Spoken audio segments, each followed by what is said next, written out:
सभी को नमस्कार, राधे राधे। आओ फटाफट क्लास के अंदर क्लास को करते हैं। सभी को राधे राधे। कैसे हैं आप सभी लोग? बहुत ही दूर दराज से लोग आप लोग आए हैं, क्लास कर रहे हैं। कैसे हैं आप सभी लोग? ठीक होंगे? सभी को राधे राधे। आज आप लोगों के लिए एक टेस्ट रखा गया है, जैसा कि आप लोगों ने बताया था। मैंने आप लोगों को बताया कि भाई पढ़ने का तरीका तो ये है। अब पढ़ो आप कैसे, मुझे नहीं मालूम। मैंने कल कोशिश की थी कि अपने इम्यूनिटी की पूरी पूरी क्लास आप लोगों को समझाने की कोशिश किया, और उसके बाद में आज जो इम्यूनिटी का जो टेस्ट रखा गया है आप लोगों के लिए, जो कल पढ़ाया उसमें से ही आज टेस्ट है। अब आप बोलो कि क्वेश्चन एग्जाम के अंदर आलू लिखा हुआ है, मैंने आलू बताया और वो आलू ही क्वेश्चन एग्जाम के अंदर आए, ऐसा तो होने वाला है नहीं। थोड़ा क्वेश्चन को क्या किया है, घुमाया गया है। थोड़ा क्वेश्चन को क्या किया गया है, घुमाया गया है। उस आलू को मॉडिफाई किया गया है, उसको चिप्स बनाया गया है ना।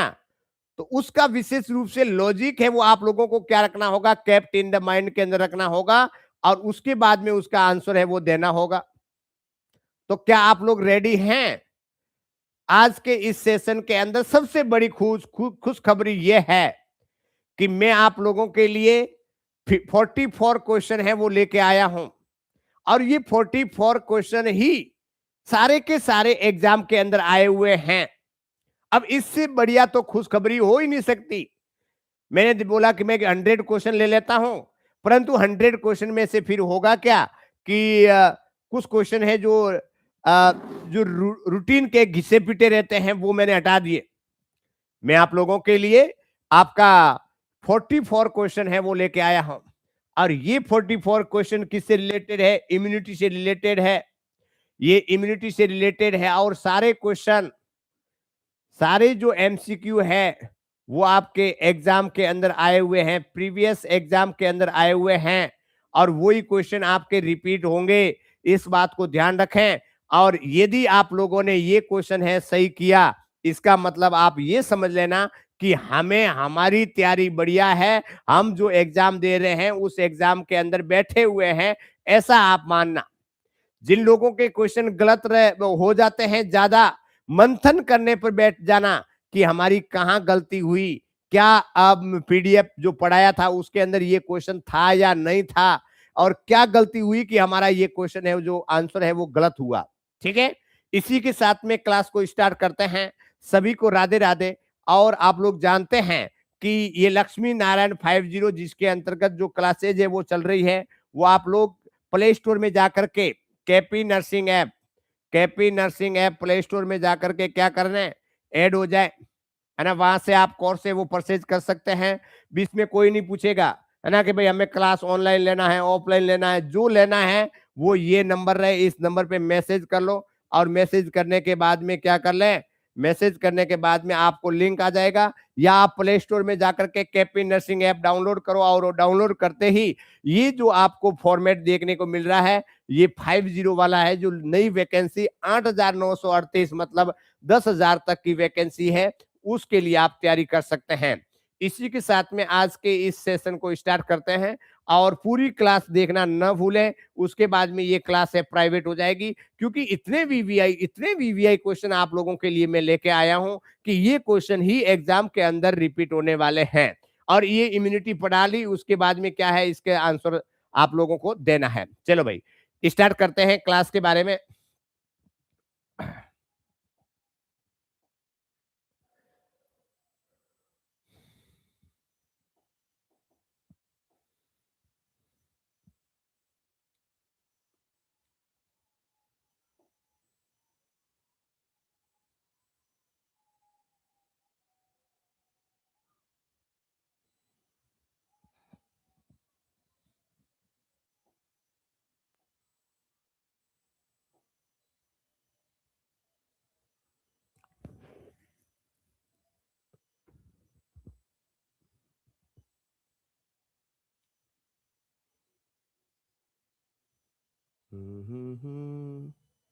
किसमें क्वेश्चन डाल दिया भाई?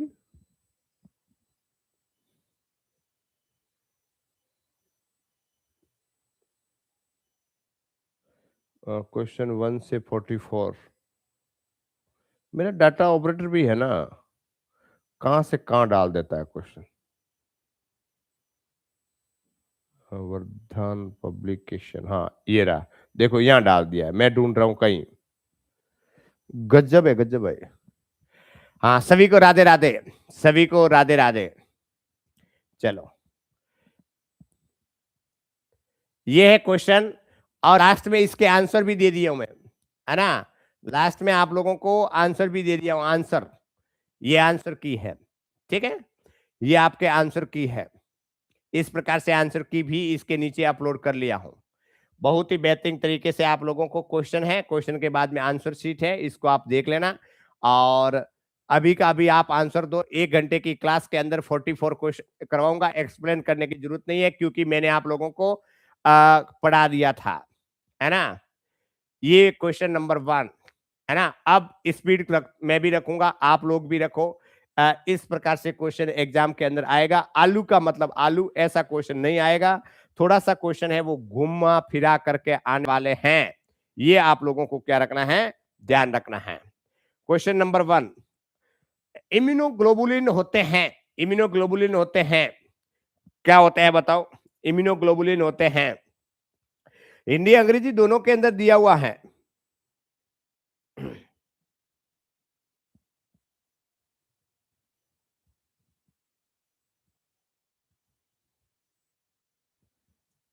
इम्यूनोग्लोबिन, हाँ आंसर बताओ।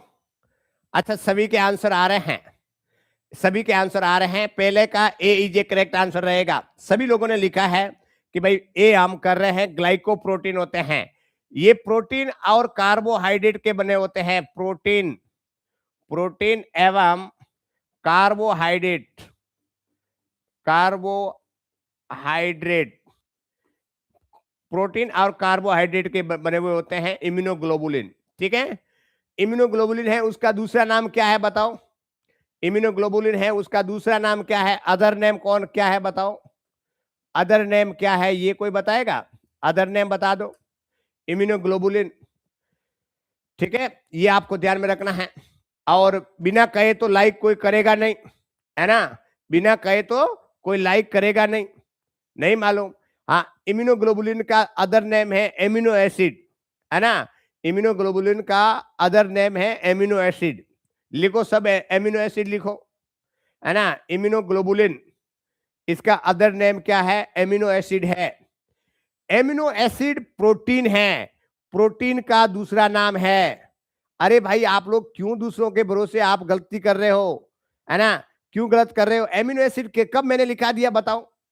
इम्यूनोग्लोबुलिन मैंने आपको लिखाया था एंटीबॉडीज, है ना, एंटीबॉडीज लिखाया था, अपने मन से करते हैं, है ना। इसका मतलब आप लोगों की पढ़ाई वो कमजोर है। क्या है, इम्यूनोग्लोबुलिन का दूसरा नाम है एंटीबॉडी, एंटीबॉडी है, एंटीबॉडीज है, ध्यान रखना। और इम्यूनोग्लोबुलिन है वो कितने होते हैं, टाइप्स बताओ, इसके टाइप्स है, उस टाइप्स के बारे में बताओ। इम्यूनोग्लोबुलिन कितने प्रकार के होते हैं। बड़े से छोटे आकार की तरफ जाते हैं, है ना, ज्यादा से कम की तरफ जाते हैं। उसके सीक्वेंस में लिखना, उसके सीक्वेंस में लिखना, ध्यान रखना। हाँ, एंटीबॉडीज ही लिखे, हाँ ठीक किया। अरे भाई, पढ़ने वाले एंटीबॉडीज ही लिखेंगे, जो टाइम पास करने वाले हैं जो क्या करेंगे, एमिनो एसिड लिखेंगे। एमिनो एसिड प्रोटीन का रूप है ना। चलो 5 होते हैं, 5, हाँ टाइप है में बात करते हैं, 5 होते हैं। मैंने इसका ट्रिक्स लिखाया था, बताओ इसका ट्रिक्स क्या लिखाया था बताओ, ये लिखो। अब आप फाइनल तैयारी करते हुए जा रहे हैं इम्यूनिटी से रिलेटेड, इसके बाद में कोई इसके बारे में नहीं होगा। जैसे ही ये क्लास खत्म होगी, वीडियो क्लोज हो जाएगा और वो एप्लीकेशन पे अपलोड हो जाएगा, एप्लीकेशन वाले देखते रहेंगे। ये है गेमडा, है ना, गेम डे, गेम डे, है ना, ये है, ये सीक्वेंस है, ये सीक्वेंस है, ये याद रखना है, सीक्वेंस है। ये आप लोगों को क्या रखना है, केप्ट इन द माइंड के अंदर रखना है ना। हाँ, 5 प्रकार के होते हैं, ये आपको ध्यान में रखना है। तो पहला क्वेश्चन के बारे में आप लोगों को समझ में आया। 2-3 मैंने आपको रैंडम क्वेश्चन भी पूछ लिए और ये क्वेश्चन एग्जाम के अंदर आया हुआ है। मैं कहूं कि 44 के 44 ही क्वेश्चन एग्जाम के अंदर आए हुए हैं। इस प्रकार से क्वेश्चन आएगा। दूसरा नंबर का क्वेश्चन नंबर ये, which of the following antibodies is pentametric structure? निम्न में से कौन सी जो स्ट्रक्चर है, निम्न में से कौन सी स्ट्रक्चर है एंटीबॉडीज है, पेंट्रामेट्रिक है, पेंट्रामेट्रिक है। 5 प्रकार के स्ट्रक्चर है। याद रखो, मैंने कल तो मैं भूल गया था, परंतु मैंने जब एक दिन पढ़ाया था उस दिन बताया था, है ना। मैंने एक दिन बताया भी था आप लोगों को कि इसको कैसे याद रखना है, इसको कैसे याद रखना है, मैंने आपको बताया भी था। हाँ,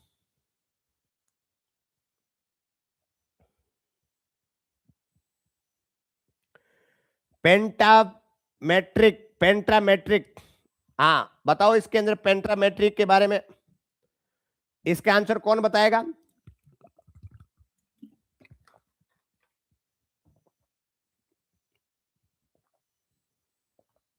ओह,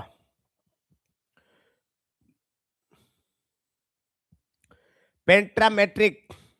हाँ, क्वेश्चन नंबर दूसरा है, उस दूसरा का जो आंसर है ना वो D is a correct answer रहेगा, है ना। इस पेंटामेट्रिक के अंदर जो आकार होता है वो कितना होता है? ये एम है, immunoglobulin M. M is a correct answer रहेगा। आपको मैंने ऐसे याद रखवाया था 1 2 3 4 और 5, है ना। ऐसे याद रखना है। इसमें स्ट्रक्चर किस प्रकार से बनती है पेंटामेट्रिक के अंदर, आपको ऐसे याद रखना है। मैंने ट्रिक्स बताया था 1 2 3 4 और ये 5, है ना। तो इस प्रकार से आपको याद रखना है। अब आप नहीं भूलोगे, अब आप है वो नहीं भूलोगे। 2 नंबर आपके अपने ऊपर वाले जेब में हो गए हैं।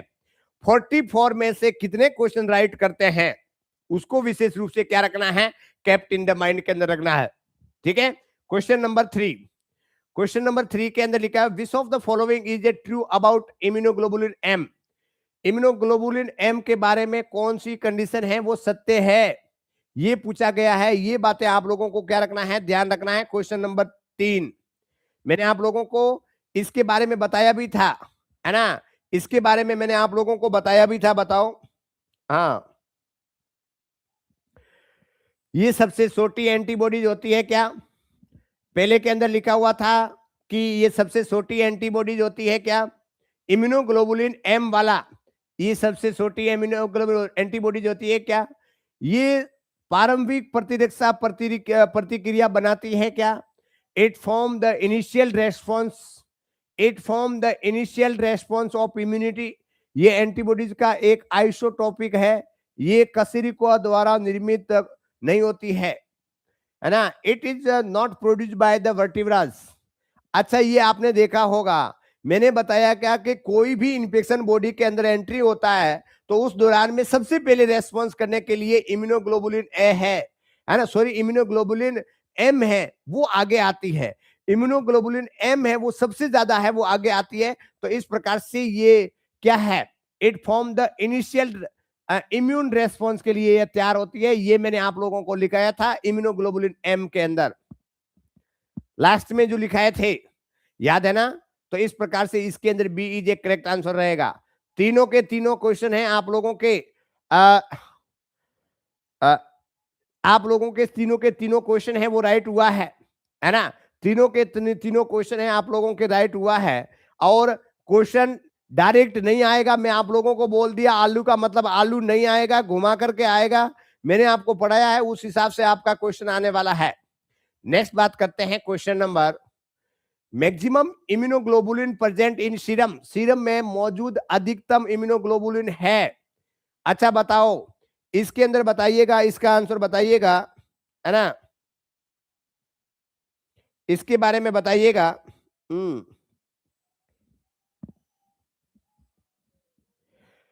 मैंने बताया था कि सबसे ज्यादा मात्रा के अंदर पाई जाने वाली इम्यूनोग्लोबुलिन है।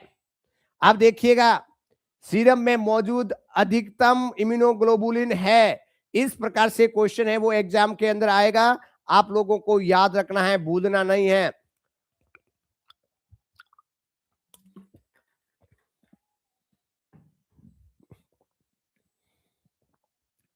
भाई आप लोगों की तैयारी तो खूब बढ़िया है। खूब बढ़िया है, अगली दिवाली आप लोगों की होने वाली है ना? ऐसी ही पढ़ाई करते रहना है। सबसे ज्यादा इम्यूनोग्लोबुलिन जी सीरम के अंदर, ब्लड के अंदर बात करते हैं। ये क्वेश्चन हूबहू आए हुए क्वेश्चन है, ध्यान रखना। 75 से 80%, 75 से 80% ये पाई जाती है इम्यूनोग्लोबुलिन जी, है ना? इसके बारे में आपको ध्यान में रखना। मैं एक्सप्लेन नहीं करूंगा आगे, सभी के एक्सप्लेन नहीं करूंगा, क्योंकि मैंने सभी के क्वेश्चन है ठूस ठूस ठूस ठूस के भर दिए हैं, है ना? इस बात को ध्यान रखना। नेक्स्ट बात करते हैं question number 5। Which immunoglobulin can cross the placenta and provide the passive immunity to the newborn? कौन सा इम्यूनोग्लोबुलिन प्लेसेंटा को क्रॉस कर सकता है तथा नवजात को पैसिव इम्यूनिटी प्रदान करता है? कितनी सुंदर बातें लिखी हुई है, कितना क्वेश्चन घुमा करके लिखा हुआ है, परंतु आप लोगों को सब मालूम है। अब एक बात मैं आप लोगों को बोलूं, एक बात मैं आप लोगों को बोलूं कि आप एक डायग्राम बना करके रखो, और ये डायग्राम आपका काम आएगा, ये डायग्राम आपका काम आएगा। मैं भी एक डायग्राम बना देता हूं। जो नए स्टूडेंट आए हैं, और जो नए स्टूडेंट आए हैं, वो लाइक शेयर एंड सब्सक्राइब करना न भूलें, और साथ ही साथ में क्लास को ज्वाइन करना न भूलें, क्योंकि मैं आप लोगों को बहुत ही बेहतरीन तरीके से डीप पढ़ा रहा हूं। ठीक है, तो इस प्रकार से ध्यान रखिएगा कि एक डायग्राम आप लोग बना लो, है ना? मैं भी बनाता हूं, आप भी लोग एक कॉपी के अंदर, रजिस्टर के अंदर बनाओ, और वो आपका आगे आने वाले क्वेश्चन के अंदर गलत नहीं होगा। और आप एग्जाम के अंदर आपको रफ के पेपर देंगे, और उस रफ पेपर के अंदर आप डायग्राम बनाना है, नहीं तो आपके क्वेश्चन उकड़ सुकड़ हो जाएगा। तो डायग्राम के अंदर आपको ये लिखना है। ये इम्यूनिटी लिख दी। इम्यूनिटी दो प्रकार की, एक तो है इनेट, एक तो है इनेट, और एक लिख दिया आपने, यहां लिख दिया एक्टिव, और यहां पे लिख दिया है पैसिव। इस एक्टिव और पैसिव के अंदर आपने लिख दिया ये नेचुरल और ये आर्टिफिशियल। इसके अंदर भी आपने लिख दिया ये नेचुरल, ये आर्टिफिशियल। कलर मैंने ले लिया दूसरा, और मैंने आपको ट्रिक लिखा दिया। नेचुरल में है मदर टू फिटस, और ये है रेडीमेड, और ये है इन्फेक्शन, और ये है अपने इम्यूनाइजेशन। ये लिखा था ना MRII, MRII। सब बना लो। सब लोगों ने बना लिया क्या? मैं एक बार कंफर्म करना चाहता हूं कि क्या आप लोगों ने डायग्राम आपके अपने रजिस्टर के अंदर अभी का अभी बनाया कि नहीं बनाया? पेन पेपर लेते हैं क्या सर? अरे पेन पेपर रजिस्टर सब मिलेगा आप लोगों को वहां पे, है ना? वहां मिलेगा, लेके नहीं जाना है, वहां सब मिलेगा, कोई इश्यू नहीं रहेगा। बना दिया सभी लोगों ने डायग्राम? है ऐसा बनाया कि नहीं बनाया? काम आएगा। मैं आप लोगों को समझा रहा हूं, आप भी वहां पे समझते जाइएगा। हाँ, ये एनएम जीएनएम बीआर के लिए ध्यान रखना, और एनएम की आने वाली वैकेंसी के लिए रामबाण क्वेश्चन है। हाँ हाँ सर, नोट्स बनाए हैं मॉर्निंग में। अरे अभी अभी बोल रहा हूँ, बनाया है सर, अभी बनाने के लिए बोल रहा हूँ। मैं बोल रहा हूँ अभी, और वो बोल रहा है कि हाँ कल बनाए थे। ऐसे तो मेरे कॉलेज के बहुत सारे बच्चे हैं, जब कॉपी चेक करते हैं ना, तो पड़ोसियों की कॉपी लेके आते हैं, सीनियर वालों की कॉपी लेके आते हैं, जूनियर वालों की कॉपी ले जाते हैं सीनियर वाले, है ना? फिर वहां पकड़े जाते हैं, और फिर बाद में क्या करते हैं, एक हफ्ते के लिए छुट्टी में घर जाते हैं।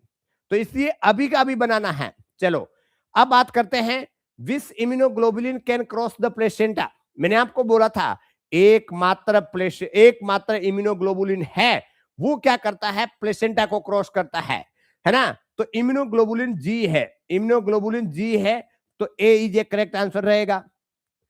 इसके बाद में क्या लिखा हुआ है कि इम्यूनोग्लोबुलिन प्लेसेंटा को क्रॉस करता है और नवजात को पैसिव इम्यूनिटी मिलती है। अरे भाई ये क्या लिखा हुआ है, पैसिव? ये क्या लिखा हुआ है, पैसिव? मदर से फीटस के अंदर natural, passive, acquired. Natural, passive, यहाँ पे एक्वायर्ड है ना, नेचुरल, पैसिव, एक्वायर्ड इम्यूनिटी, है ना? Natural, passive, acquired immunity. तो ये दोनों ही मिल गया कि नहीं मिल गया भाई? मिला कि नहीं मिला? हाँ मिल गया। चलो भाई, कल रात वाला यही टॉपिक है, इसमें सेम बनाए। हाँ ठीक है, चलो तो इसका आंसर सही हुआ। 5वें नंबर का किसी का गलत है तो बताओ, किसी को कोई कंफ्यूजन है तो बताओ। ठीक है, नेक्स्ट बात करते हैं question number, immunoglobulin present in breast milk is? स्तन के दूध में मौजूद इम्यूनोग्लोबुलिन है। इम्यूनोग्लोबुलिन जो मिल्क के अंदर कौन सा है? हाँ, कौन सा क्लास है? होली के बाद में जो रंग उतारते हैं ना, कपड़े धोते हैं और वो रंग नहीं उतरता है, उस रंग को उतारने के लिए ये क्लास है। अभी तक लोगों को ये मालूम नहीं कि कौन सी क्लास है।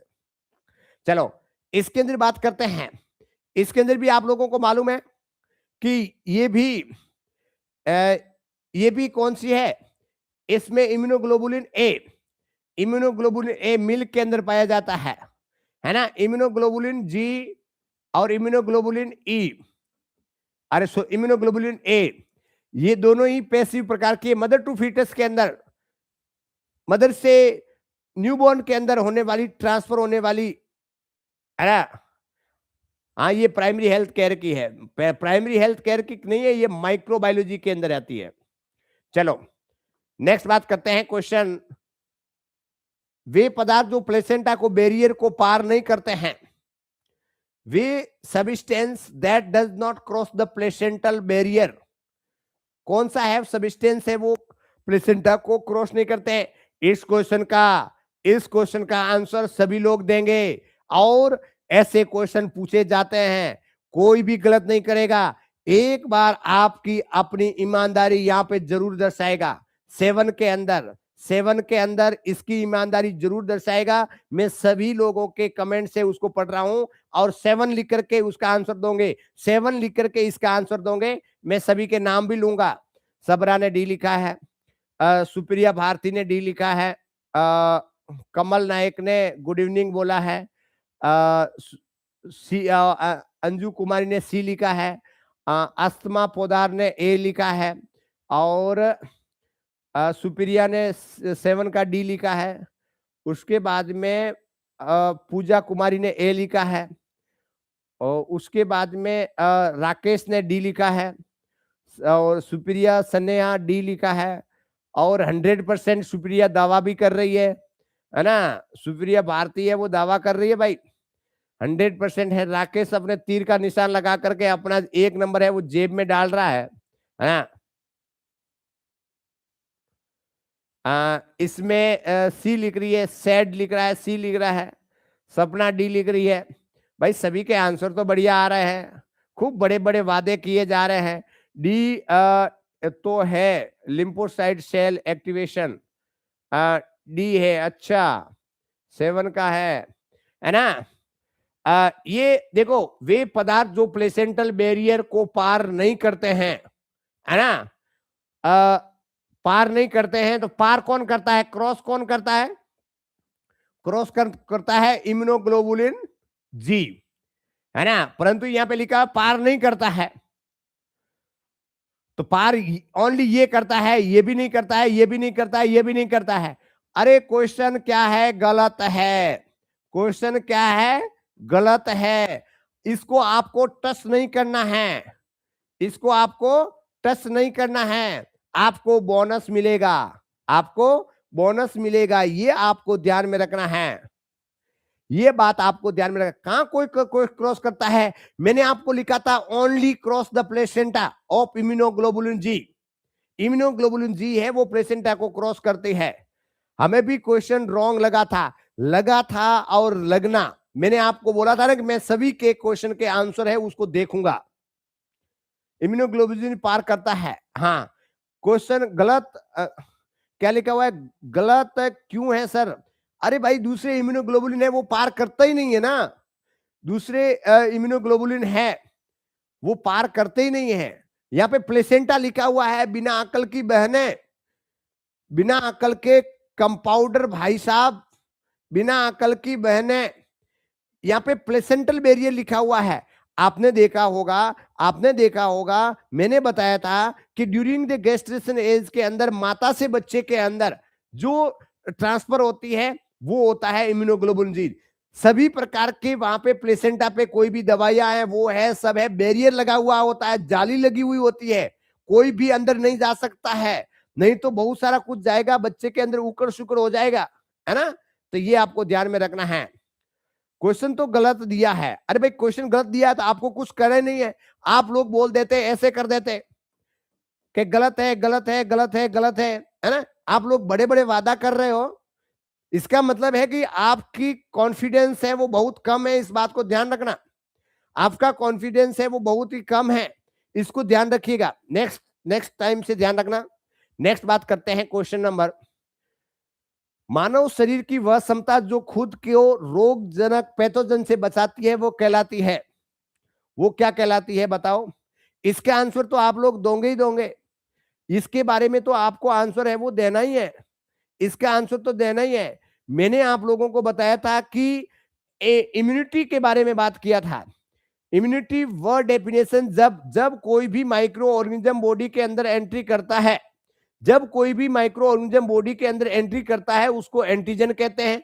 और ये एंटीजन बॉडी के अंदर एंट्री करेगा तो बॉडी के अंदर एंटीबॉडीज होती है, और ये एंटीजन को क्या कर देती है, डिस्ट्रॉय कर देती है और हमें रोग से बचाती है।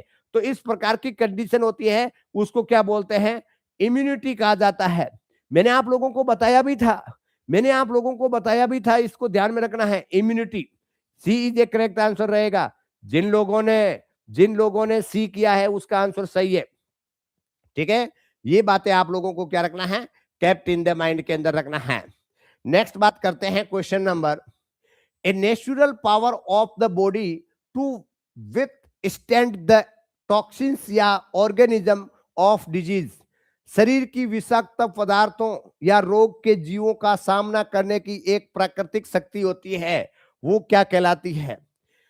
अब ध्यान रखना है आप लोगों को, अब आप लोगों को एक बात ध्यान रखना है, हिंदी और अंग्रेजी दोनों का सारा सपोर्ट लेना बहुत जरूरी है ना। जब अंग्रेजी नहीं आती है तो हिंदी पे चले जाओ, और जब हिंदी नहीं आती है तो अंग्रेजी पे चले जाओ, है ना। तो इसके अंदर ये बात किया गया है कि शरीर की विषाक्त पदार्थों या रोगों के जीवों का सामना करने की एक प्राकृतिक शक्ति होती है ना। एक प्राकृतिक शक्ति होती है, उसको रेसिस्टेंस कहा जाता है, उसको संवेदनशील कहा जाता है, उसको ट्रांसमिशन कहा जाता है, उसको इम्यूनिटी कहा जाता है। इसके बारे में बताओ, कोई बताएगा, इसका आंसर कौन बताएगा, इसके अंदर आंसर बताओ, इसके अंदर आंसर बताओ भाई, सभी लोग बताएंगे इसके अंदर आंसर। हाँ, अरे अभी तो बताया था, अभी तो आज तो अभी आप लोगों को बताया कि भाई इसको इम्यूनिटी कहा जाता है ना, इसी को भी इम्यूनिटी कहा जाता है। Immunity is a correct answer रहेगा, इसके अंदर immunity is a correct answer रहेगा, ये बात आपको ध्यान में रखना है। D is a correct answer रहेगा। मैंने आपको बोला था कि क्वेश्चन घुमा करके आएगा, आप लोगों को इस बात को क्या रखना है, केप्ट इन द माइंड के अंदर रखना है। नेक्स्ट बात करते हैं question number, T lymphocyte are involve in the, अब बताओ टी लिम्फोसाइट किस में शामिल होती है। मैंने आपको कल ट्रिक्स भी लिखाया था, कल मैंने आप लोगों को ट्रिक्स भी लिखाया था, बताओ इसके अंदर, बताओ इसका आंसर बताओ। इसका तो मैंने आप लोगों को क्या बताया था, ट्रिक्स भी लिखाया था। अब आप लोग ट्रिक्स नहीं पढ़े हैं तो फिर कैसे होगा। हाँ,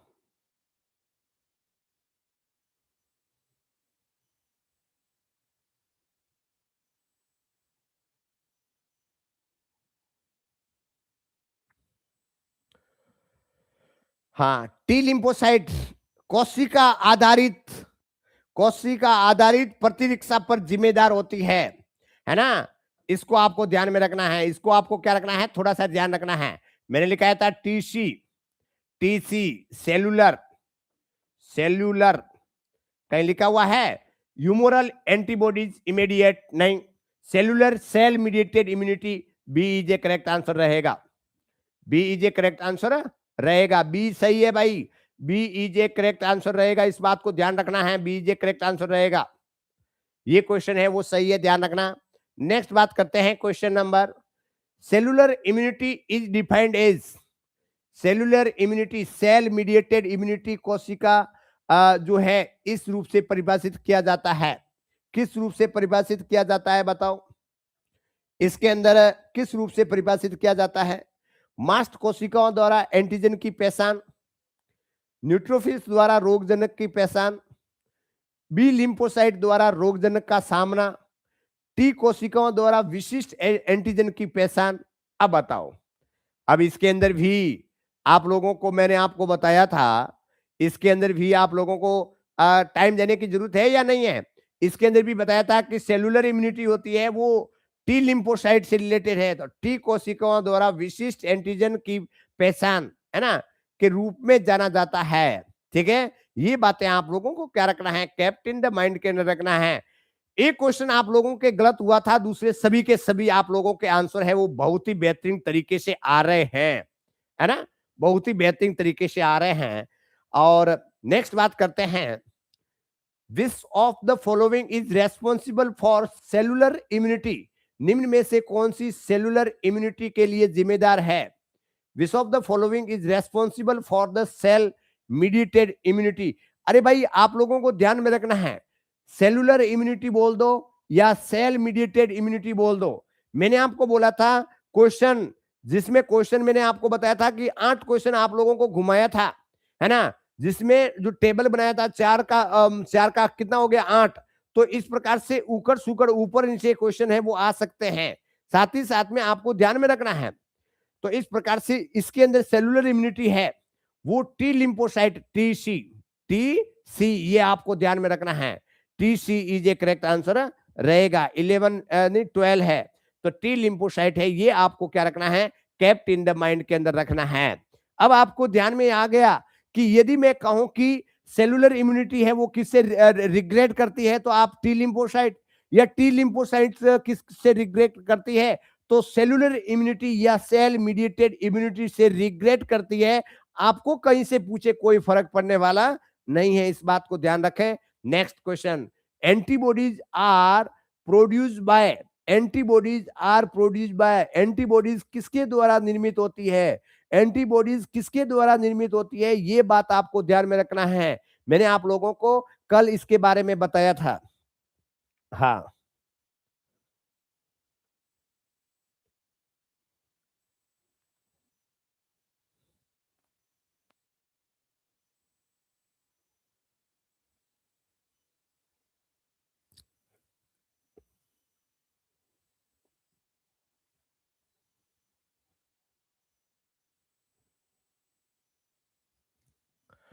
क्या लिखा आया था?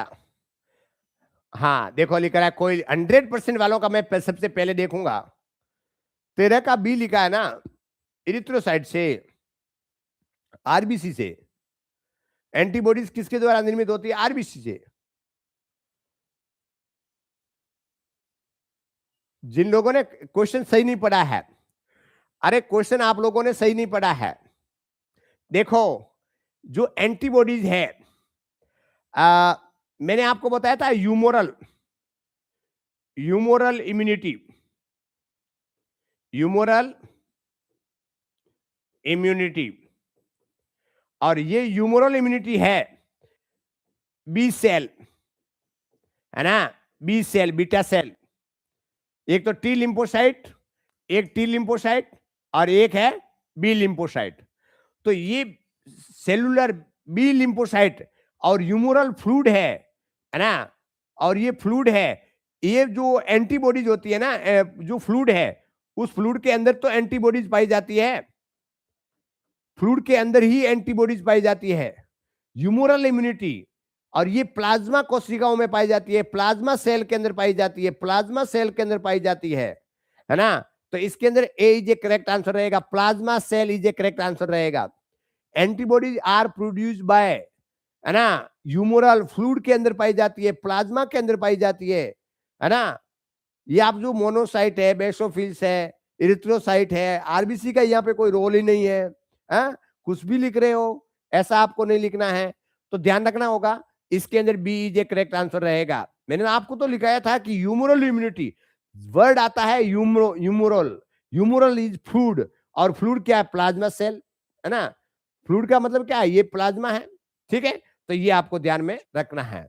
नेक्स्ट क्वेश्चन के बारे में बात करते हैं, humoral immunity is mediated by, humoral immunity किसके द्वारा मध्यस्थ होती है, इसके बारे में बताओ।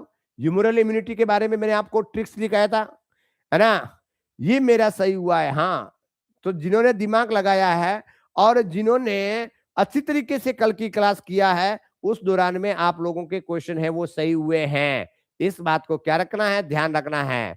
B lymphocyte. मैंने आपको ट्रिक्स दिखाया था, देखो आपके ट्रिक्स कितने इंपॉर्टेंट है, आपके ट्रिक्स कभी भी उकड़ सुकड़ नहीं होने देते हैं। मैंने आप लोगों को बताया था कि जितनी भी पढ़ाई करते हो अपना सेल्फ ट्रिक्स बनाओ, है ना। जैसे मैंने बनाया है, मैंने आपको बताया था बी एच और टी सी। अब इसका एक क्वेश्चन इसका बनेगा, एक इसका बनेगा, दो और दो, चार क्वेश्चन तो आपके क्वेश्चन गलत होने ही नहीं चाहिए, ठीक है। तो इसके अंदर क्या है, बी लिम्फोसाइट, है ना। इसके अंदर C is a correct answer रहेगा, C is a correct answer रहेगा, C is a correct answer रहेगा। बी एच, हाँ ठीक है। उसके बाद में which immunity is affected by SIV infection. SIV संक्रमण से कौन सी इम्यूनिटी है वो प्रभावित होती है, एसआईवी इन्फेक्शन से कौन सी इम्यूनिटी है वो प्रभावित होती है, ये बताओ।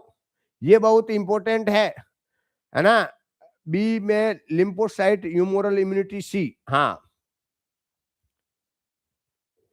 ठीक है। इसके अंदर एसआईवी के अंदर बताओ 15 नंबर का, एसआईवी के अंदर कौन सी इम्यूनिटी है वो प्रभावित होती है। बहुत ही इंपॉर्टेंट क्वेश्चन है, बहुत ही इंपॉर्टेंट क्वेश्चन है।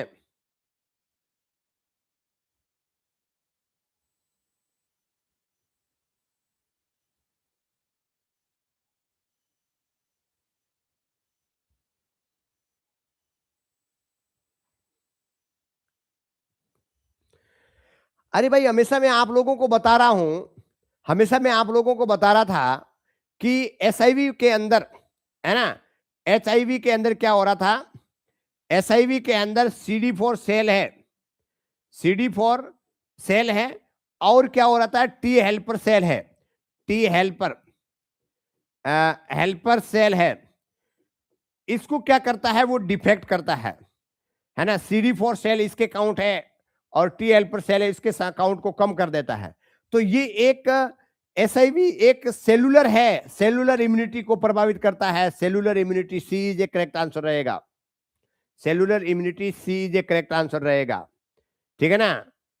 हाँ, ये आपको ध्यान में रखना है, ये आपको क्या रखना है, केप्ट इन द माइंड के अंदर रखना है, ठीक है। नेक्स्ट बात करते हैं, question number, the main regulation of immune mechanism. Immune mechanism का मुख्य नियामक कौन सा होता है, प्लाज्मा होता है, हेल्पर टी सेल होती है, बी लिम्फोसाइट होती है, या सप्रेसर टी सेल होती है, इसके बारे में बताओ। कौन करता है, the main regulator of immune mechanism. Immune mechanism को रेगुलेट कौन करता है, इम्यून मैकेनिज्म को रेगुलेट कौन करता है, बताइएगा इसके अंदर बताओ।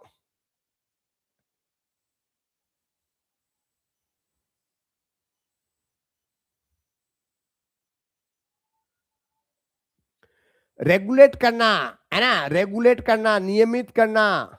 इसके अंदर आप लोगों को ध्यान रखना है कि इसके अंदर जो प्लाज्मा सेल है ना, पहला तो है प्लाज्मा सेल, दूसरा है हेल्पर टी सेल, और तीसरा है बी लिम्फोसाइट, और उसके बाद में सप्रेशन। सप्रेशन टी सेल तो इम्यूनिटी पावर को इसको कम कर देता है, और टी हेल्पर सेल है वो कोशिकाओं को क्या कर देता है, एक्टिव कर देता है। तो बी जे करेक्ट आंसर रहेगा। Helper T cell, helper T cell, है ना, हेल्पर टी सेल होती है ना। हेल्पर ये हेल्प करती है, दूसरी कोशिका है उसको क्या कर देती है, एक्टिव कर देती है ना। CD4 सेल के काउंट कम होते हैं, जैसे नहीं आपने देखा है कि जो लिम्फोसाइट होती है ना, लिम्फोसाइट इसमें होती है, एक तो होता है टी किलर सेल और एक होता है टी हेल्पर सेल। तो जो हेल्पर है वो इम्यूनिटी पावर को बढ़ाता है, बूस्ट करता है, और किलर सेल है वो क्या कर देती है, इम्यूनिटी पावर को डिस्ट्रॉय कर देता है, किल करती है, ठीक है ना। तो इस प्रकार से टी हेल्पर सेल है वो क्या कर देती है, वो बॉडी की अंदर अन्य कोशिकाओं को एक्टिव करती है, और एक्टिव करके उसको कंट्रोल करने का काम करती है, ठीक है। तो इसके अंदर B is a correct answer रहेगा, helper T cell is a correct answer रहेगा। Helper cell belong to, helper cell कहां से बिलोंग करती है, हेल्पर कोशिकाएं किससे संबंधित होती है, हेल्पर कोशिकाएं किससे संबंधित होती है, इसके अंदर बताते हैं। हेल्पर सेल बिलोंगिंग टू, अभी तो बताया है, helper cell belonging to macrophages से होती है क्या, है ना, बी लिम्फोसाइट से होती है क्या, मैक्रोसाइट से होती है क्या, अरे हेल्पर टी सेल, है ना, हेल्पर टी सेल अभी तो बताया है। अभी तो आप लोगों को बताया है कि हेल्पर सेल है, तो हेल्पर में कौन सी है, टी हेल्पर सेल, है ना। तो इसके अंदर तो आपको क्वेश्चन गलत करना ही नहीं है, इसके अंदर आपको क्वेश्चन गलत करना नहीं है। नेक्स्ट बात करते हैं क्वेश्चन नंबर 18, ठीक है ना। क्वेश्चन नंबर 18 के बारे में, 18 के बारे में बात करते हैं, और ये बहुत ही इंपॉर्टेंट है। बीमारी होने पर, बीमारी से ठीक होने पर टीकाकरण से जब शरीर अपने खुद के द्वारा एंटीबॉडीज बनाने में समर्थ होता है तो इसे कहते हैं। अब आप इस क्वेश्चन को किस प्रकार से रिग्रेट करते हैं, किस प्रकार से समझते हैं, वो आप एक बार देखो कहां से आप पकड़ोगे इसके क्वेश्चन का आंसर को, कहां से पकड़ोगे। इस प्रकार से क्वेश्चन यदि आपके एग्जाम के अंदर आते हैं तो आप कहां से पकड़ते हैं, है ना। मैंने आप लोगों को बताया था, कहां पे बताया था बताओ भाई। हाँ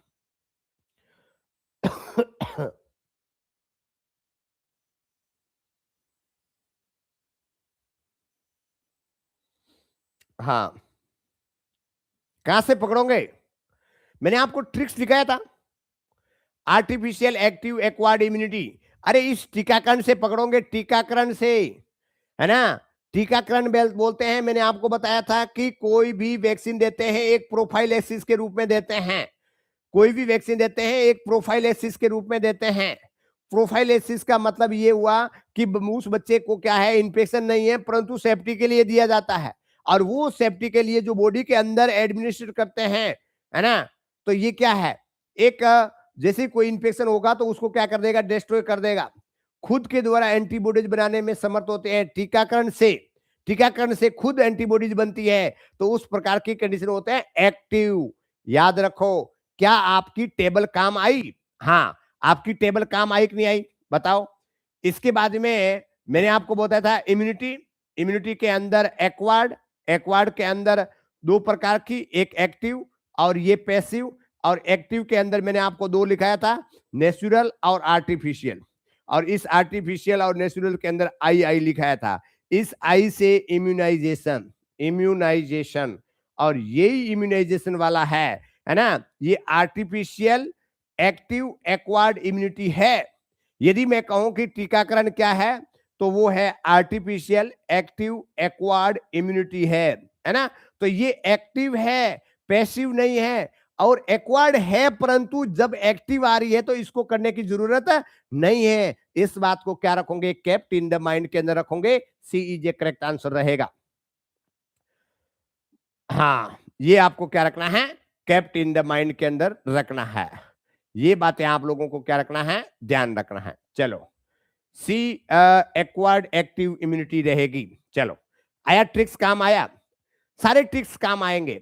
अब बात करते हैं the immunity acquired through the DPT vaccination is the example of, है ना, इज द एग्जांपल ऑफ। अब बताओ, डीपीटी वाली कंडीशन है, आपने देखा होगा कि वैक्सीनेशन, हाँ दोबारा से बनाना है ये, ना दोबारा से नहीं बनाना है, एक बार आप बना कर रखो ना, एक बार बना के रखो और बार बार उसका आंसर देते जाओ, ठीक है। और एग्जाम के अंदर भी इम्यूनिटी से रिलेटेड हो ना, पहले बना कर रख लो, ठीक है, ध्यान रखना। चलो भाई, अब बात करते हैं कि डीपीटी है, तो अभी तो बात हुआ कि ये तो क्या है, एक्टिव है, इसके अंदर A is a correct answer कर दें, इसके अंदर A is a correct answer कर दें, हाँ कर लो, कोई दिक्कत नहीं है, कोई दिक्कत तो है ही नहीं, किसी भी प्रकार की कोई दिक्कत नहीं है, इस बात को ध्यान रखना, ए इज ए करेक्ट आंसर रहेगा।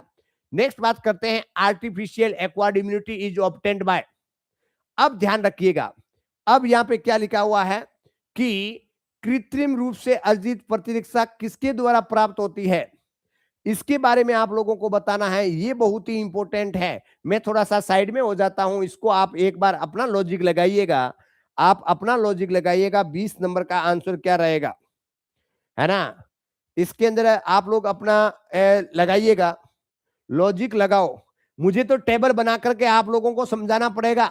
मैंने बताया था इम्यूनिटी क्या होती है, एक्वायर्ड होती है, और इस एक्वायर्ड के अंदर दो प्रकार की होती है, एक तो होती है एक्वायर्ड के अंदर एक तो इनेट और एक होता है, सॉरी एक्वायर्ड है ना, इम्यूनिटी के अंदर एक तो एक्वायर्ड और एक होती है इनेट, इसको इनेट को छोड़ो, ये होती है पैसिव और ये होती है एक्टिव, और इस एक्टिव के अंदर भी एक होती है नेचुरल और एक होती है आर्टिफिशियल, और इसके अंदर मैंने आई और आई लिखाया था, और ये आई का मतलब होता है इम्यूनाइजेशन, इम्यूनाइजेशन है ना, टीकाकरण। तो यहाँ पे देखो क्या लिखा हुआ है कि ये आई से इम्यूनाइजेशन है, क्या लिखा हुआ है, आर्टिफिशियल, हाँ आर्टिफिशियल है। उसके बाद में एक्वायर्ड इम्यूनिटी है, तो आर्टिफिशियल है, क्या लिखा हुआ है, आर्टिफिशियल, तो आरटीवी रहेगा। और उसके बाद में एक्वायर्ड लिखा हुआ है, एक्वायर्ड इम्यूनिटी, ठीक है। तो immunization with antibodies response, immunization with antibodies response, ठीक है। तो हाँ ये सही हो सकता है, ये इम्यूनाइजेशन विथ एंटीबॉडीज रेस्पॉन्स के साथ में ये हो सकता है, एंटीबॉडीज रेस्पॉन्स के साथ में ये हो सकता है, recovering from the disease, disease ठीक होने से नहीं, एक्सपोजर टू डिजीज, बीमारी के संपर्क में आने से नहीं, और ब्रेस्ट फीड से नहीं, ठीक है। तो इसके अंदर भी रिकवरी फ्रॉम ए डिजीज नहीं, इसके अंदर A is a correct answer रहेगा। जिन लोगों ने ए लिखा है वो उसका आंसर सही है, जिन लोगों ने ए लिखा है उनका आंसर सही है। अरे भाई आप लोग एक टेबल बना करके तो देखो, आप लोग टेबल बना करके तो देखो कि इसका आंसर क्या राइट हो सकता है। नेक्स्ट बात करते हैं, immunization given by TT vaccine, TT vaccine द्वारा दी जाने वाली प्रतिरक्षा है, टीटी वैक्सीन द्वारा दी जाने वाली प्रतिरक्षा है, कौन सी है बताओ।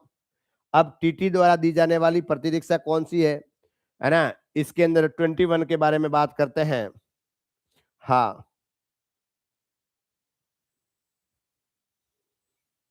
इसका तो आप लोग बताओ, सभी को मालूम है, टिटनस टॉक्साइड।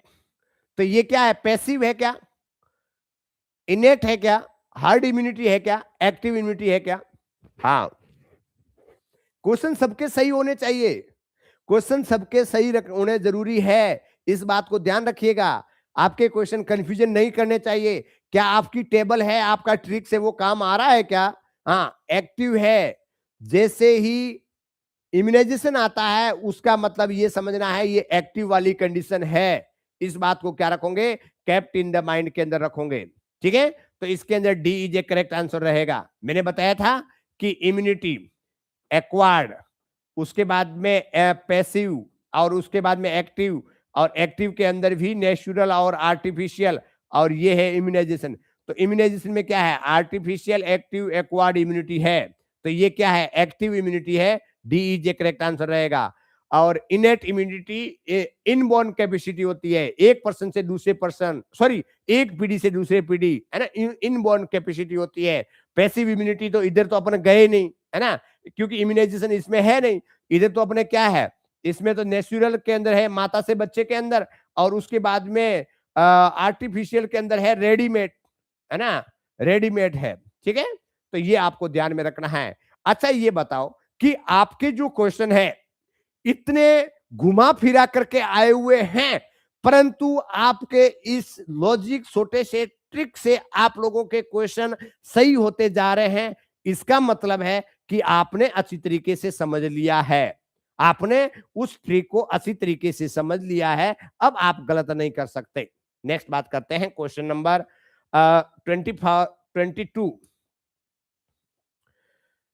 22 के बारे में बात करते हैं। How many month does a baby use the immunity received from the mother only. मैंने बताया, आप लोगों को बोला था, आप लोगों को यह बताया था कि इम्यूनिटी है माता से बच्चे के अंदर भी आता है।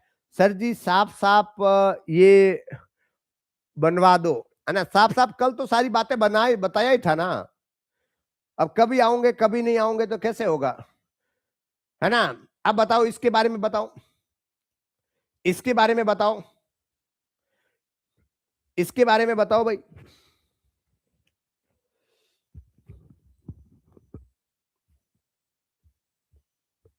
हाँ इसके बारे में बताओ। हाँ इसके अंदर आंसर राइट बताओ। आ, कितने महीने तक एक बेबी केवल मां से प्राप्त इम्यूनिटी का उपयोग करता है, कितने महीने तक, 3 महीने तक,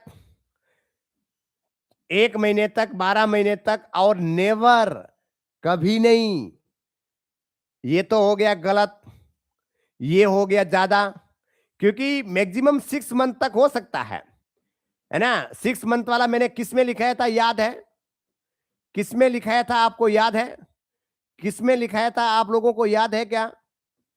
लिखाया था, बताओ किस में लिखाया था? 6 मंथ तक किस में लिखाया था? एक डिजीज बताई थी जब आपने, जब कम्युनिकेबल डिजीज के बारे में बात कर रहे थे, है ना। हाँ, इसलिए तो मिजल्स का वैक्सीन 9 मंथ पे दिया जाता है। हाँ, 9 मंथ तक, ठीक है। तो इस प्रकार से 9 मंथ तक माता से बच्चे के अंदर ऑलरेडी आई हुई रहती है। तो 12 महीना ज्यादा हो गया। यहाँ पे यदि 6 मंथ तक होता या 9 मंथ तक होता तो ठीक था, परंतु इसलिए क्या है, आप लोगों को ए इज ए करेक्ट आंसर करना पड़ेगा। थोड़ा सा वेरिएशन आप लोगों को देखना पड़ेगा, ध्यान रखना। 12 महीना तो गलत है ना। 12 महीना होता तो फिर बाद में मिजल्स में भी 12 महीना लगा सकते थे, ये आपको ध्यान में रखना है। उसके लिए कौन सा कोर्स खरीदना है जिससे हमारा पूरा रिवीजन हो जाए? रिवीजन नहीं हो जाएगा, आपका टॉप रिवीजन होगा, है ना। KP nursing app play store में जाओ।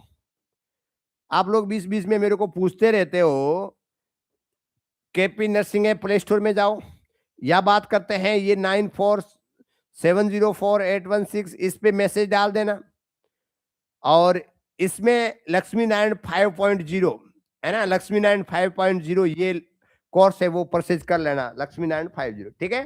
तो ये बातें आप लोगों को क्या रखना है, ध्यान रखना है। इसके अंदर A is a correct answer रहेगा, ए इज ए करेक्ट आंसर रहेगा, ये आपको ध्यान में रखना है। क्वेश्चन नंबर 23, निम्न में से कौन सा पैसिव इम्यूनिटी का एक एग्जाम्पल है? अरे भाई, अब आ गया पैसिव इम्यूनिटी का एग्जाम्पल के बारे में। कितने सुंदर क्वेश्चन है, कितने सुंदर क्वेश्चन मैं आप लोगों को लेके आया हूं। आप लोगों ने यदि थ्योरी मेरा कल क्लास पढ़ी है तो इसका आंसर अच्छी तरीके से दे पाओगे, है ना। यहाँ पे आपको अच्छी तरीके से आंसर दे पाओगे। मैंने आप लोगों को ट्रिक बताया था कि मैंने आप लोगों को ट्रिक्स बताया था, मैंने आप लोगों को ट्रिक्स में ये बताया था कि ये जो इम्यूनिटी है ना, ये है इम्यूनिटी। इम्यूनिटी दो प्रकार की, एक तो है एक्वायर्ड और एक है इनेट। और इस एक्वायर्ड इम्यूनिटी को दो भागों में बांटा गया है, ये है पैसिव और ये है एक्टिव। और इस एक्टिव के अंदर मैंने आपको दो बताया था, नेचुरल और आर्टिफिशियल। और इसके अंदर मैंने ट्रिक्स लिखाया था, इन्फेक्शन और इम्यूनाइजेशन। इसके अंदर मैंने आपको ट्रिक्स बताया था कि एक नेचुरल है और एक आर्टिफिशियल है। इस नेचुरल में बताया था एम और इसका बताया था आर। जिन लोगों को ये ट्रिक्स मालूम है तो आप अच्छी तरीके से कर सकते हैं। तो ये मैं कहूं कि यहाँ पे लिखा हुआ है कि पैसिव इम्यूनिटी है, तो इसी की बात हो रही है, इसकी बात तो हो नहीं रही है, इस एक्टिव की बात हो नहीं रही है, इस पैसिव की बात हो रही है ना। तो ये इससे इधर की बात हो रही है, इधर की बात हो रही है, इधर की बात इसकी नहीं हो रही है, इसकी बात नहीं हो रही है। Transfer of antibodies from the mother to baby, passive है ना। हाँ, मदर टू बेबी है, मदर टू फीटस है, मैंने आपको लिखाया था। और ये क्या है, mother to foetus, natural passive acquired immunity है, ठीक है। Exposure to importer infant to tuberculosis, provide toxin to the individual, और उसके बाद provide BCG to the infant. नहीं, इसके अंदर A is a correct answer रहेगा। जिन लोगों ने ए किया है उनका आंसर सही है, इस बात को क्या रखना है, ध्यान रखना है। और नेक्स्ट क्वेश्चन आप लोगों के लिए, भ्रूण में प्लेसेंटा के माध्यम से और शिशु के स्तन के दूध के माध्यम से मातृ एंटीबॉडीज के स्थानांतरण के होने वाली सुरक्षा एक प्रकार की है।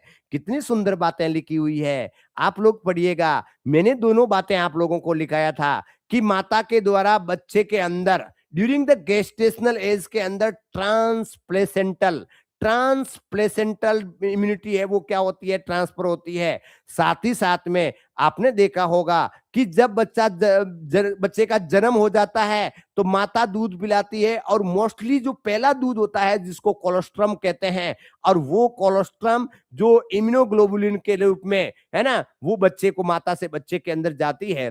तो इस प्रकार से दूध के द्वारा और इस प्रकार से ट्रांसप्लेसेंटेड इम्यूनोग्लोबुलिन जी, ये क्या है, ये इनेट है नहीं, ये एक्वायर्ड है हाँ, ये एक्टिव है नहीं, ये पैसिव है हाँ। D is a correct answer रहेगा, क्या रहेगा, तो इसके अंदर D is a correct answer रहेगा। अरे भाई आप लोगों को समझ में आ रहा है कि नहीं आ रहा है बताओ, है ना? इस प्रकार से। और जाते-जाते एक क्वेश्चन आप लोगों के लिए, all of the following except one provide passive immunity in infant. एक के अलावा निम्न सभी शिशुओं में पैसिव इम्यूनिटी प्रदान करती है। ये बातें आपको ध्यान में रखना है। एक के अलावा एक नहीं करती है, दूसरी सब क्या करती है? पैसिव इम्यूनिटी है वो प्रोवाइड करती है।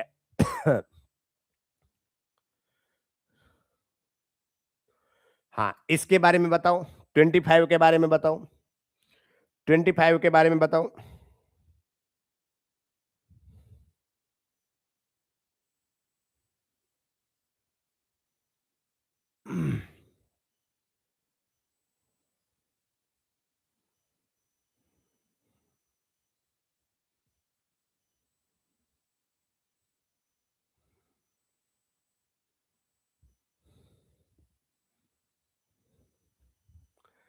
इसके अंदर आपको बताऊं मैं। हाँ बताओ।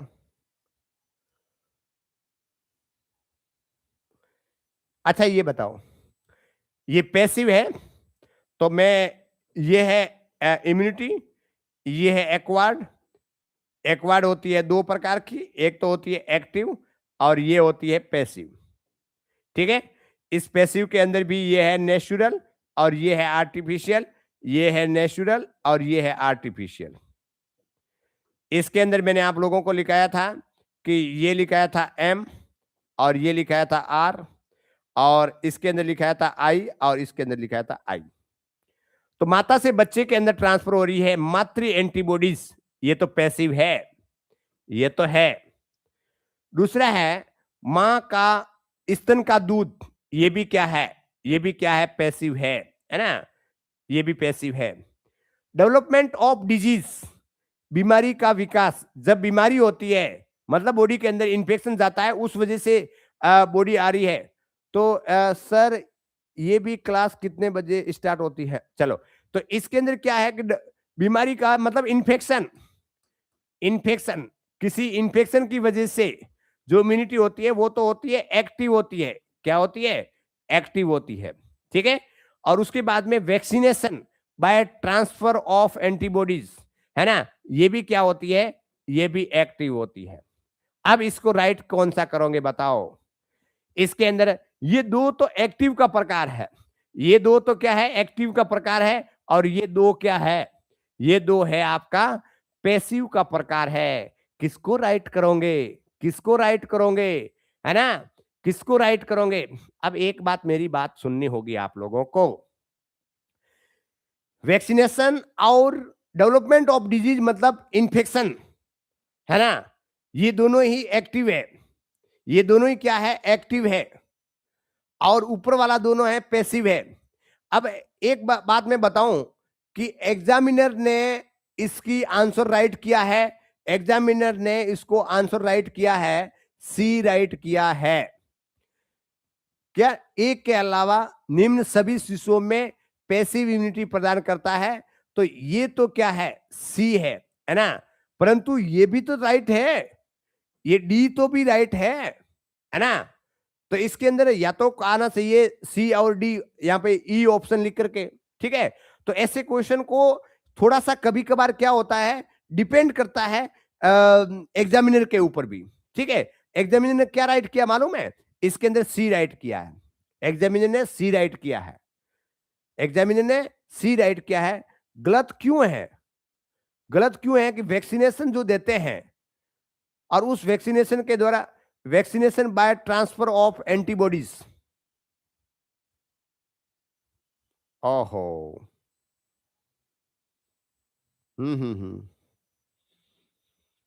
सही किया है। Vaccination by transfer of antibodies, हाँ हाँ हाँ, अरे इसका सी ही राइट होगा, मैं ही कंफ्यूजन में चला गया। मैं क्यों किया मैं?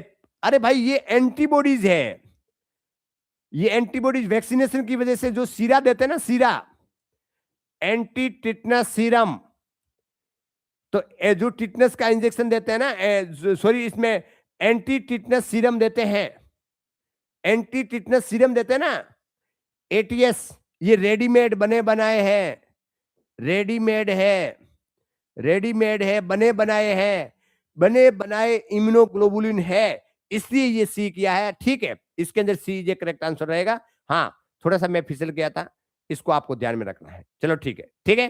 तो आई हैव होप कि इसके अंदर आपको ध्यान में रखना है। आई हैव होप, हाँ, सी इज ए करेक्ट आंसर रहेगा। सी क्या है, एक एक्टिव है और दूसरे सारे सारे पैसिव है। एंटीबॉडीज मैंने नहीं देखा था, वैक्सीनेशन ओनली मैंने बोला दे, है ना भाई। एटीएस देते हैं ना, एंटी टिटनस सीरम, सीरा, घोड़ों के बनाए बनाए सीरम है, रेडीमेड है, तैयार किए हुए हैं, वो देते हैं। ये बातें आप लोगों को क्या रखना है, ध्यान रखना है। सी इज ए करेक्ट आंसर रहेगा, है ना। आई हैव होप कि आप आज की इस सेशन के अंदर 1 घंटे की क्लास के अंदर आप लोगों के क्वेश्चन है जो 25 क्वेश्चन है उसमें से आप लोगों के बहुत ही बेहतरीन तरीके से आप लोगों ने रिजल्ट आया होगा। इसके बाद में जो क्लास होगी वो आपके एप्लीकेशन पे क्वेश्चन है वो सॉल्व होंगे, ठीक है। तो उसके बारे में अपन कल एप्लीकेशन पे बात करेंगे। बहुत ही इंपॉर्टेंट क्वेश्चन है, बहुत ही इंपॉर्टेंट क्वेश्चन है, वो आप लोगों के लिए मैं लेके आया हूं। इसको आप एक बार देख लेना, है ना। इस बहुत ही इंपॉर्टेंट क्वेश्चन है। देखो क्या क्या लिखा हुआ है। रेबीज को रोकने के लिए कुत्ते काटने के बाद में दिया जाने वाला मानव सीरा है ना। इस प्रकार से क्वेश्चन है, वो घुमा घुमा करके क्वेश्चन दिया हुआ है। परंतु आपने अच्छी तरीके से पढ़ा है, आप लोगों ने अच्छी तरीके से पढ़ा है, तो आपको दिक्कत नहीं होगा। इस बात को ध्यान रखो। क्या लिखा, सभी बुजुर्ग किस प्रकार के संक्रमण के प्रति अधिक संवेदनशील होते हैं, ओल्ड एज वाले हैं। इस बात को ध्यान रखना है, ठीक है। तो इस प्रकार से आप लोगों को पढ़ना है और बहुत बेहतरीन तरीके से पढ़ाई करनी है। और दूसरी बात करते हैं कि आप लोगों को यदि एप्लीकेशन पे पढ़ाई करनी है तो मौका है ना भाई, मौका है आप लोगों को पढ़ने के लिए। और मैं आपको बहुत बेहतरीन तरीके से पढ़ाऊंगा और किसी भी प्रकार का कोई दिक्कत नहीं होगा, ठीक है। अब बताओ 25 में से, अब बताओ कि 25 में से आप लोगों के क्वेश्चन कितने राइट हुए। साथ ही साथ में आप लोगों की क्लास है जो मैंने कल थ्योरी करवाई थी, और उसके बाद में आप लोगों को अभी जो आप क्वेश्चन कर रहे हैं, क्या आप लोगों को समझ में आ रहा है कि हमें कितना पढ़ाई है वो समझ में आ रही है ना। कितनी समझ में आ रही है, कितनी बढ़िया तरीके से आप लोग पढ़ पा रहे हो, है ना। सर साफा बांध के क्यों पढ़ाते हो, इसका कोई कारण है क्या। हाँ, ठीक है। तो इस बात को ध्यान रखिएगा। ये बातें आप लोगों को क्या रखना है, कैप्ट इन द माइंड के अंदर रखना है। चलो, साथ ही साथ में आप लोग एक बार कैपी नर्सिंग ऐप को डाउनलोड कर लो भाई। ये डाउनलोड कर ही लो। और मैं कहूं कि डाउनलोड कर लो, समझ में नहीं आया है तो इस नंबर पे लिंक भेज करके पढ़ाई करो आराम से, पढ़ाई करो आराम से। ये ध्यान रखिएगा, इस नंबर पे मैसेज करके आप लोग बढ़िया तरीके से लिंक लो और पढ़ाई करो। कोई फर्क नहीं पड़ेगा, है ना। 1 साल तक रेगुलर अपने झुक करके पढ़ाई करो, अगली दिवाली आपकी होगी, इस बात को ध्यान रखना, है ना। और यदि कुछ नहीं किया तो इस कंपटीशन के, इस दौड़ के अंदर आप पीछे रह जाओगे, दिक्कत हो जाएगा। और बहुत दिक्कत हो जाएगा, कम दिक्कत नहीं होगा, बहुत दिक्कत हो जाएगा। 5 साल तक फिर वैकेंसी नहीं आएगी, किसने बोला क्या होगा, है ना। और आपने देखा होगा एनएम दीदी के लिए तो बहुत ही बढ़िया अपॉर्चुनिटीज आ रही है। स्कूलों के अंदर एनएम दीदी को लगाया जाएगा, स्कूलों के अंदर एनएम दीदी को लगाया जाएगा, है ना।